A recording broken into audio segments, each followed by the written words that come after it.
Hello students, Rajasthan university के BSc part 1 में zoology subject के सेकंड पेपर में हम कोशिका विज्ञान और आनुवंशिकी का अध्ययन करते हैं।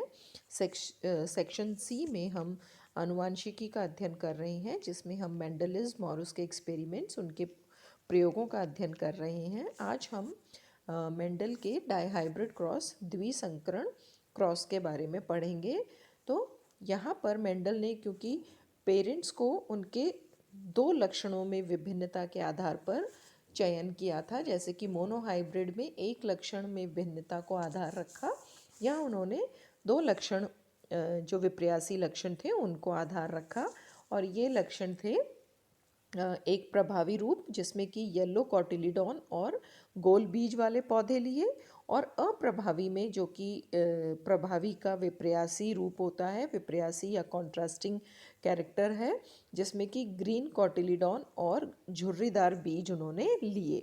अब इन दोनों पेरेंट्स के बीच में, यानी कि प्योर डोमिनेंट और प्योर रिसेसिव के बीच में जब उन्होंने क्रॉस करवाया, तो प्रथम जेनरेशन अर्थात फर्स्ट फाइलियल जेनरेशन में उन्हें सारे जो संतति थे F1 जेनरेशन वो प्रभावी रूप में प्राप्त हुए, अर्थात येलो कॉटिलिडॉन और गोल बीज उनको प्राप्त हुए। अब इन डोमिनेंट जो पेरेंट्स बने या फर्स्ट जेनरेशन में जो उन्हें मिले, उनके मध्य स्वपरागण या स्वनिषेचन होने पर F2 जेनरेशन में उन्हें 4 भिन्न प्रकार के पौधे प्राप्त हुए। और ये जो रेशो था, क्योंकि यहाँ पर जब गैमीट्स बनेंगे तो वो 4 पॉसिबल डिफरेंट टाइप के बने, और उनके आधार पर 16 प्रकार के उन्हें जो संतति मिलेगी उनमें 16 प्रकार की जीनोटाइप आई, और ये थी येलो कॉटिलिडॉन और राउंड सीड, यानी कि ये थे प्रभावी। रेशो 3 या 3 के अनुपात में उनको मिला येलो कॉटिलिडॉन, लेकिन अप्रभावी बीज की जो शेप थी, यानी कि खुरदरे बीज वाले ग्रीन कॉटिलिडॉन, जो कि अप्रभावी है, लेकिन बीज कैसे थे, गोल थे, और ग्रीन कॉटिलिडॉन के साथ में रिंकल्ड सीड, यानी कि प्योर रिसेसिव। अर्थात 16 में से 9 तो प्योर या होमोजाइगस डोमिनेंट मिले, और एक मिला होमोजाइगस रिसेसिव, और 3:3 कैसे मिले, हेट्रोजाइगस डोमिनेंट मिले। तो ये जो रिजल्ट आए, इससे ये स्पष्ट हो गया कि जो संतति है, आने वाली संतति है, उसमें जो कैरेक्टर्स होते हैं या जो ट्रेट है, उनके लिए रिस्पॉन्सिबल एलील या जीन बिल्कुल पॉसिबल होते हैं कि वो किसी भी प्रकार से एक दूसरे से युग्म बना सकते हैं या एक दूसरे से जुड़ सकते हैं। अभी जो हमने रेशो देखा उसको इस चित्र में आप आसानी से समझ सकते हैं, जैसे कि येलो कॉटिलिडॉन और राउंड सीड, ये डोमिनेंट कैरेक्टर है, तो राउंड के लिए कैपिटल R लिया और येलो के लिए कैपिटल Y लिया। क्योंकि हम दो कैरेक्टर साथ ले रहे हैं, एक कैरेक्टर के दो एलील्स होते हैं, तो R के लिए दो एलील RR ले लिए, और Y के लिए हमने दोनों कैपिटल Y ले लिए। ये पेरेंट्स हैं होमोजाइगस डोमिनेंट, और इसी प्रकार से इसका रिसेसिव हमने लिया, क्योंकि सेम लेटर हमें यूज़ करना है, सेम अक्षर लेना है, तो अप्रभावी के रूप में हमने स्मॉल r और स्मॉल y ले लिया। अब जब हमें फर्स्ट जेनरेशन मिली या F1 जेनरेशन, उसमें हमें हेट्रोजाइगस डोमिनेंट संतति मिली, अर्थात कैपिटल R स्मॉल r, जो कि R यहाँ पे डोमिनेंट है, स्मॉल r को छुपा लेता है, और इसी प्रकार से कैपिटल Y स्मॉल y को छुपा लेता है। तो ये बन गए फर्स्ट फाइलियल जेनरेशन। अब ये फर्स्ट फाइलियल जेनरेशन को हम यूज़ करेंगे as a parent second generation के लिए, अर्थात अब जो गैमीट्स बनेंगे उनमें 4 भिन्न प्रकार के कॉम्बिनेशंस पॉसिबल होंगे। अब इनमें सेल्फ फर्टिलाइजेशन करवाने पर जो F1 जेनरेशन है, हमें जो गैमीट्स मिलेंगे उन्हें ध्यान से देखना, यानी कि 4 प्रकार में से एक होगा प्योर डोमिनेंट, या जिसे हम कहेंगे कैपिटल R कैपिटल Y, और दो जो होंगे वो होंगे हिट्रोजाइगस डोमिनेंट, जिसमें कि आर के लिए जैसे इसमें देखेंगे आप capital R but small Y, ये देख लीजिए कैपिटल आर स्मॉल वाई, और यहाँ पर आर स्मॉल है तो वाई कैपिटल है, और एक जो होगा वो प्योर रिसेसिव या होमोजाइगस रिसेसिव। तो इस प्रकार से यहाँ पर जो हमें गैमीट्स मिले ये मेल गैमीट्स और ये फीमेल गैमीट्स, क्योंकि हम इन्हें सेल्फ फर्टिलाइज्ड करा रहे हैं F1 जेनरेशन के हेट्रोजाइगस पेरेंट्स के मध्य, और उसके कारण ये हमें 4 पॉसिबल गैमीट्स मिल रहे हैं। अब इन दोनों गैमीट्स के मध्य अगर क्रॉस हो रहा है कैपिटल आर और कैपिटल वाई के मध्य, ये कॉम्बिनेशन मिला होमोजाइगस डोमिनेंट। अब यहाँ पर आप देखिए आर कैपिटल है और वाई स्मॉल है, तो येलो कॉटिलीडॉन होगा, और क्योंकि वाई कैपिटल है और तो ये भी सरफेस कैसी होगी, क्योंकि जो कैपिटल वाई होगा वो उसको स्मॉल वाई को मास्क कर लेगा। तो इस प्रकार से ये हमें यहाँ पर आप देखिए स्मॉल वाई बन गई, तो ये स्मॉल वाई से क्या होगा कि झुर्रीदार रिंकल्ड सीड्स हमें मिल जाएंगे। अब जीनोटाइप क्या मिला हमें इसमें, क्योंकि 16 बनेंगे, 4 को 4 से अगर हम कर रहे हैं, इन 16 में से 9 में हमें क्या मिल रहा है, डोमिनेटिंग एलील आ रहे हैं, या कैपिटल आर और कैपिटल वाई अगर प्रेजेंट है तो ये क्या रहेंगे, ये डोमिनेंट रहेंगे। इस तरह से आप देख रहे हो, ये 4 3 7 हो गए और 2 9। ठीक है, इसके पश्चात में 3 जो बनेंगे वो हेट्रोजाइगस फॉर्म है, और हेट्रोजाइगस में राउंड, ये क्योंकि एक भी एलील अगर डोमिनेंट है वो दूसरे को मास्क करेगा, तो ये राउंड बट क्या है यहाँ पर स्मॉल वाई है तो येलो रहेंगे, सॉरी ग्रीन रहेंगे।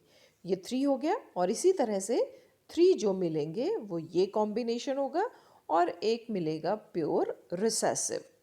तो ये यहाँ पर इनका आ गया जीनोटिपिक रेशो, और दिखने में हमें कैसे दिखाई देंगे, 9:3:3:1, yellow round, green round, yellow wrinkled और ग्रीन रिंकल्ड। तो इस प्रकार से ये चेकर बोर्ड बनाना आप लोग सीख लेना। गैमीट्स यहाँ लिखेंगे दोनों पेरेंट्स के, और बस हमें इनको आपस में क्रॉस करते जाना होगा इस प्रकार से। और ये बहुत इम्पॉर्टेंट एक्सरसाइज होती है अपने लिए। अब ये जो रिज़ल्ट आए इनके आधार पर मेंडल ने क्या एक्सप्लेन किया, उन्होंने यह कहा कि अगर जब हम डाई हाइब्रिड क्रॉस करवा रहे हैं तो F1 में क्या मिला हमें, हो विषम युग्मजी हिट्रोजाइगस। हिट्रो का अर्थ मैं पहले भी बता चुकी हूँ, विषम असमान। तो यहाँ पर अगर एक ट्रेट है और यहाँ हम 2 ट्रेट ले रहे हैं, और दोनों ही ट्रेट क्या है, प्योर फॉर्म में नहीं है, एक कैपिटल है एक स्मॉल है, लेकिन हमेशा क्या होगा, डोमिनेंट रिसेसिव को छुपा लेगा। तो दिखने में तो वो हमें डोमिनेंट लग रहे हैं, लेकिन वो विषम युग्मजी प्रकार के होते हैं। अतः यहाँ पर क्या हुआ, डोमिनेंट है लेकिन रिसेसिव एलील भी उपस्थित होते हैं, और जो 4 पॉसिबल फिनोटिपिक रेशो हमें मिलेगा उसका कॉम्बिनेशन 9:3:3:1 रहेगा, अर्थात जो कि इनमें सेल्फ फर्टिलाइजेशन हेट्रोजाइगस पेरेंट्स में जब हम करेंगे तो प्रत्येक एलील को इक्वल चांस मिलती है अपने एक्सप्रेशन के लिए, वो किसी से भी एसोसिएशन कर सकते हैं, यानी कि उनके पास ये पॉसिबिलिटी होती है कि वो किसी भी कॉम्बिनेशन में नेक्स्ट जेनरेशन में पेयरिंग कर सकते हैं।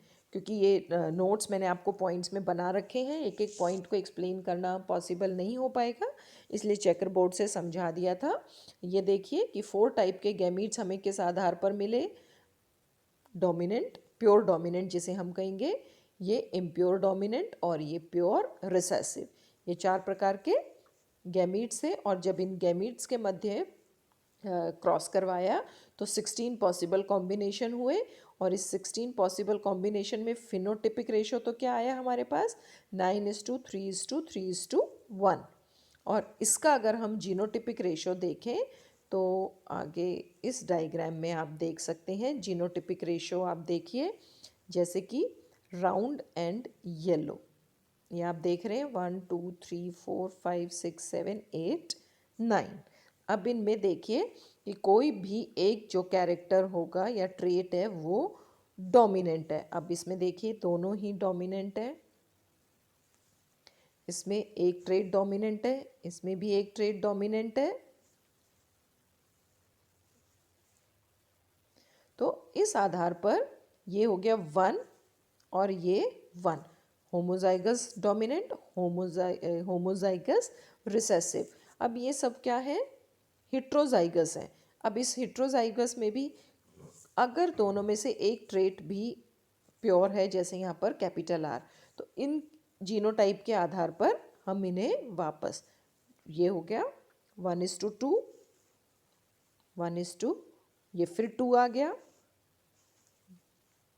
2 है ना, और ये कैरेक्टर यहाँ पे लिखे हुए हैं, ये देखो सेम है, 1:2।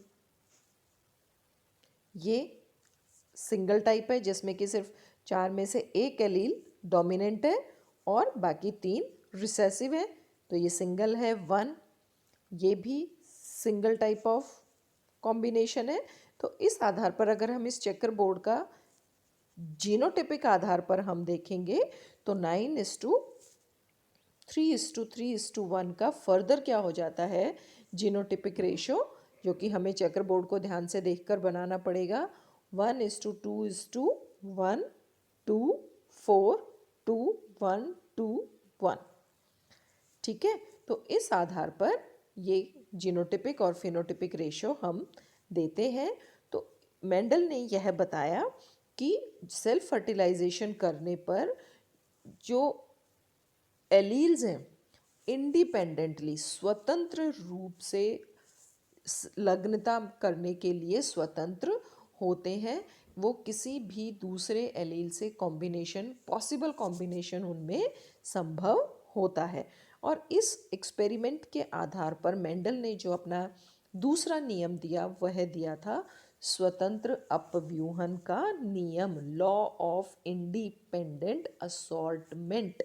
यहाँ पर इंडिपेंडेंट असॉर्टमेंट का मतलब है कि किसी भी लक्षण का एक एलील आगे जाने वाली पीढ़ी के लिए, पीढ़ी में किसी भी दूसरे एलील से किसी भी प्रकार से सहलग्न होने अर्थात उससे कॉम्बिनेशन बनाने में पूर्णतया स्वतंत्र होता है। वो रैंडमली किसी भी एलील से कॉम्बिनेशन बना सकता है। और बहुत ही साधारण शब्दों में प्रत्येक एलील को आगे जाने का इक्वल राइट होता है, या पूरी पॉसिबिलिटीज़ होती हैं कि वो एक संतति से दूसरी संतति में जाएगा। तो ये डाईहाइब्रिड क्रॉस के आधार पर उन्होंने नियम दिया था। आपको चेकर बोर्ड यहाँ पर जीनोटिपिक के आधार पर आप बहुत आसानी से इसे देख सकते हैं, और किस प्रकार बनाया जाता है वो यहाँ पर भी आपको समझा दिया गया है। आप इसकी प्रैक्टिस करना और नोट्स को कॉपी डाउन कर लेना। Thank you and have a nice time.